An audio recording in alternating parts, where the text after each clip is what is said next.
आज के इंडिया में जो क्योस हम एयरपोर्ट्स पर देख रहे हैं वो कोई अचानक हुआ एक्सीडेंट नहीं है।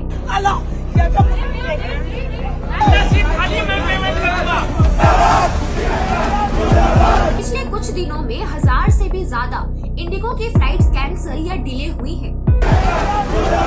इंडिगो की फ्लाइट 5 दिन से लगाते हैं, पायलट बात करते और कुछ एस्टिमेट्स पूरे महीने के लिए 2000 के ऊपर कैंसिलेशन का अंदाजा लगा रही है। 60,000 रुपए तक की टिकट है भाई, तो 7-8 हजार रुपए की मिल रही है। एयरपोर्ट्स पर भीड़ है, लोग गुस्से में हैं और सबका एक ही सवाल है, हमने टिकट लिया था तो फ्लाइट कैंसिल कैसे हो गई?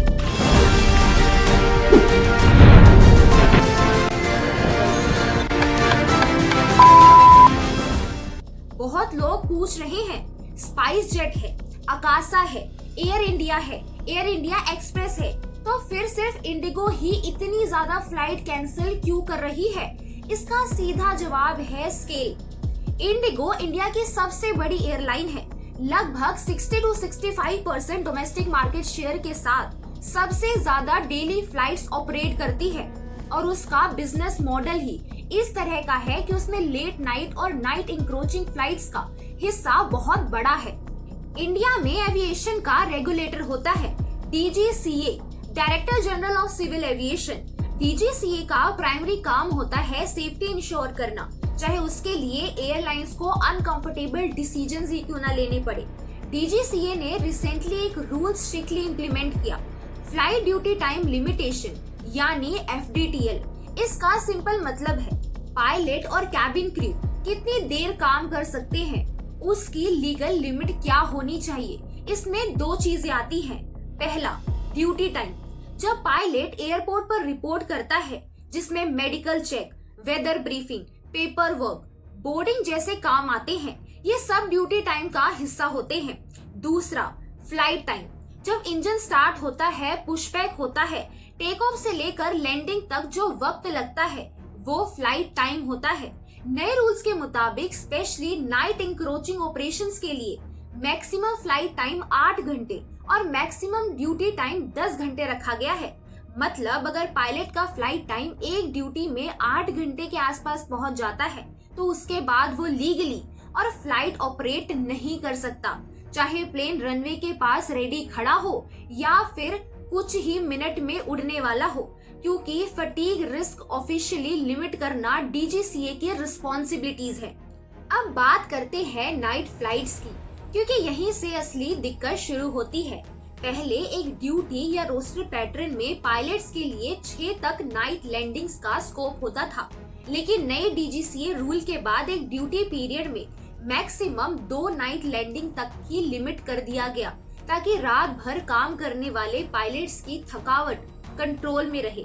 इंडिया में काफी पैसेंजर्स रात की फ्लाइट प्रेफर करते हैं, जैसे बिजनेस ट्रैवलर्स, ऑफिस से लेट निकलने वाले एम्प्लॉइज या फिर जो दिन भर काम करके रात को ट्रेवल करना चाहते हैं। इंडिगो के नेटवर्क में भी नाइट और लेट नाइट फ्लाइट्स का शेयर बहुत ज्यादा है। अब जब पायलट्स का नाइट लैंडिंग कोटा एक ड्यूटी के अंदर खत्म हो जाता है तो पेपर पर तो फ्लाइट शेड्यूल होती है, लेकिन ग्राउंड पर एयरलाइन के पास उस फ्लाइट को ऑपरेट करने के लिए लीगली रेस्टेड क्रू ही नहीं बचता। और यही वजह है कि एक पॉइंट के बाद एयरलाइन के पास फ्लाइट कैंसिल करने के अलावा कोई ऑप्शन नहीं बचता। अब सबसे बेसिक सॉल्यूशन जो सबके माइंड में आता है कि फिर और पायलट्स हायर क्यों नहीं कर लेते, तो दोस्तों बात ये है कि ये सुनने में सिंपल लगता है, लेकिन इसका प्रैक्टिकल एग्जीक्यूशन काफी टाइम कंज्यूमिंग है। पहला, ट्रेनिंग। कमर्शियल पायलट बनना कोई 3-4 महीने का सर्टिफिकेशन कोर्स नहीं है। CPL training, instrument rating, hours buildup, airline selection, simulator checks, सब मिलाकर प्रैक्टिकल लेवल पर यह मल्टी ईयर प्रोसेस है। दूसरा, टाइप रेटिंग। हर एयरक्राफ्ट को उड़ाने के लिए पायलट को उस स्पेसिफिक एयरक्राफ्ट टाइप की अलग ट्रेनिंग और लाइसेंस चाहिए होता है। एविएशन में पायलट कार ड्राइवर जैसा नहीं होता जो एक गाड़ी चलाना सीखकर सब गाड़ियां चला ले। एयरबस A320, बोइंग 737, ATR, हर एयरक्राफ्ट का cockpit layout, buttons, software, emergency procedure सब अलग होते हैं। इसी स्पेशलाइज्ड ट्रेनिंग और सर्टिफिकेशन को टाइप रेटिंग कहते हैं। तीसरा, एक्सपीरियंस। फ्रेश पायलट्स को डायरेक्टली हाई डेंसिटी रूट्स पर टाइट स्केड्यूल्स के बीच में हैवी कंजेशन वाले मेट्रोस पर नहीं बिठाया जा सकता। पहले उन्हें एक्सपीरियंस कैप्टन के साथ कंट्रोल एक्सपोजर के साथ इंट्रोड्यूस किया जाता है, फिर धीरे धीरे उनकी रिस्पॉन्सिबिलिटीज बढ़ती हैं। डीजीसीए ने कोई भी रूल हवा में से नहीं बना दिया।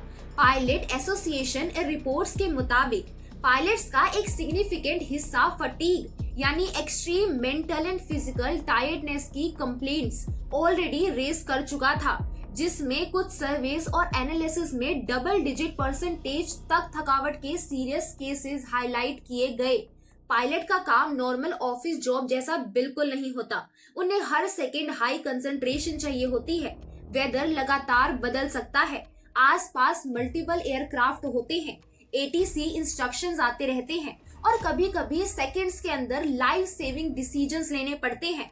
इसीलिए डीजीसीए का फोकस एक चीज पर क्लियर है, डिले या कैंसिलेशन पब्लिक के लिए पेनफुल हो सकती है, लेकिन कॉम्प्रोमाइज्ड सेफ्टी एक्सेप्टेबल नहीं है। पैसेंजर्स की सबसे बड़ी दिक्कत ये थी कि फ्लाइट कैंसिल हुई, लेकिन उसके इम्पैक्ट को कंट्रोल करने की प्लानिंग जीरो थी। बहुत से लोगों को घर पर ही कोई क्लियर नोटिफिकेशन नहीं मिला या ऐप पर लास्ट मिनट अपडेट्स आए। एयरपोर्ट पहुंचकर लोगों को पता चला आज आपकी फ्लाइट कैंसिल हो चुकी है और फिर डोमिनो इफेक्ट शुरू हो गया।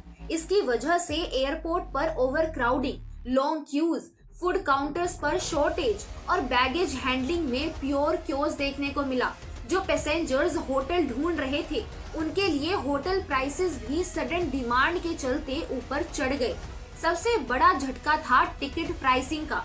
जो टिकट नॉर्मल डेज में 7 से 8 हजार के आसपास मिलती थी, उन्हीं रूट्स पर इस क्राइसिस के दौरान 60,000 से 80,000 तक के फेयर्स के स्क्रीनशॉट्स सोशल मीडिया पर वायरल हो गए। ऑल्टरनेट फ्लाइट 60,000 रुपए तक की टिकट है भाई, तो 7-8 हजार रुपए की मिल रही। और कुछ एक्सट्रीम केसेस में लोगों ने 1 लाख के करीब कोट्स भी शेयर किए, क्योंकि फ्लाइट्स लिमिटेड थी और डिमांड बहुत हाई।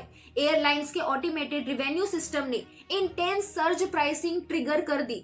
सिंपल शब्दों में, जब डिमांड स्काई हाई हो जाए तो प्रोडक्ट को मैक्सिमम पॉसिबल रेट पर बेचना। इन्हीं सब के बीच सिस्टम एक और जगह फेल करता है, प्राइस कैप और रिफंड के इशू पर।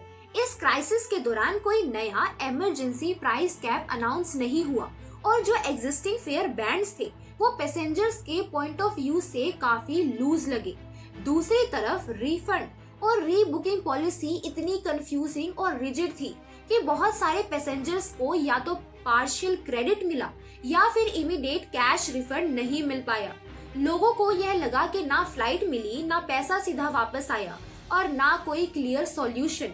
लिमिटेड सीट्स, डेस्परेट पैसेंजर्स और ऑटोमेटेड सिस्टम्स की वजह से कुछ दूसरी एयरलाइंस ने भी कमर्शियल एडवांटेज लिया।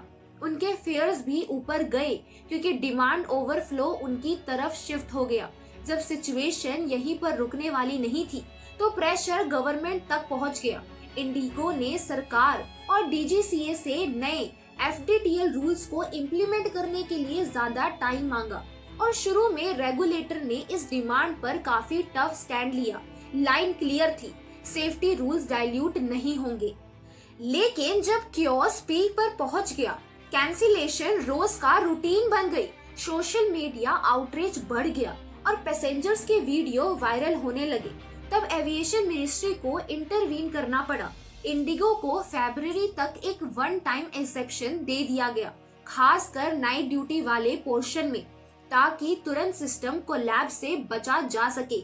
इसी पूरे एपिसोड से एक स्ट्रॉन्ग परसेप्शन बन गया कि क्या एविएशन रूल बिना ग्राउंड रियलिटी समझे बनाए जा रहे हैं। इंडिया में अक्सर यह परसेप्शन है कि रूल्स ऊपर से अनाउंस हो जाते हैं, लेकिन ग्राउंड पर उनके लिए प्रॉपर तैयारी नहीं होती। एफडीटीएल के केस में भी पेपर पर एयरलाइंस को ट्रांजिशन विंडो मिला था। रूल्स का ड्राफ्ट 2023 में आया, फाइनल 2024 में नोटिफाई हुआ और कॉम्प्लायंस के लिए कुछ महीने का टाइम दिया गया। लेकिन roster planning, pilot hiring, training और ग्राउंड लेवल एग्जीक्यूशन उतनी फास्ट पेस पर नहीं हो पाई जितनी जरूरत थी।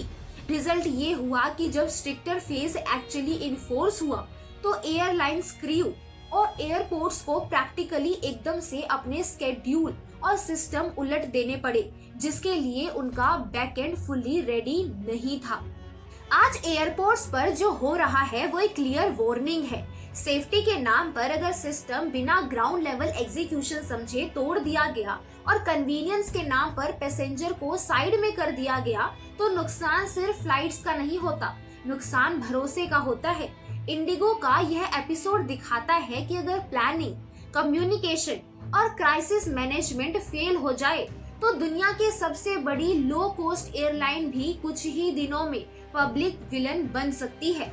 और ये हमारे लिए जो रोज ट्रैवल करते हैं, सबसे बड़ा सवाल यही बचता है, अगली बार जब हम टिकट बुक करेंगे क्या सिर्फ फेयर और टाइमिंग देखेंगे या फिर एयरलाइन पर ट्रस्ट भी करेंगे। अगर आपको यह वीडियो इन्फॉर्मेटिव लगी हो तो हमारे वीडियो को लाइक करें और ऐसे ही और इन्फॉर्मेटिव कंटेंट के लिए हमारे चैनल को सब्सक्राइब करें।